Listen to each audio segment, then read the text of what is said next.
میذارید، ردستون میذارید، میایید اینجا دکمه رو میذارید و روشنش میکنید. خب میایید دورش ردستون تورچ میذارید.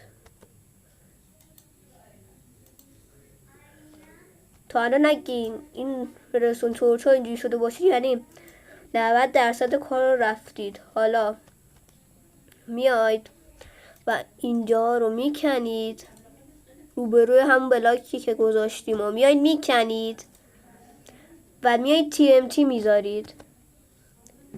TNT بله. خب میایید و میایید روشو میپوشونید. اوه کوتاه ویدیو چه وقت زیاد شد. میایید میذارید بلاکاتونو.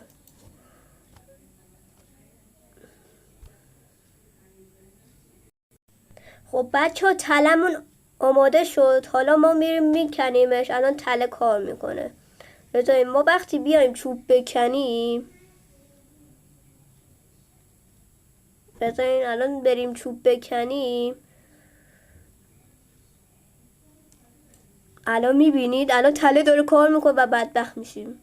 خداحافظ. از این ویدیو خوشتون اومد؟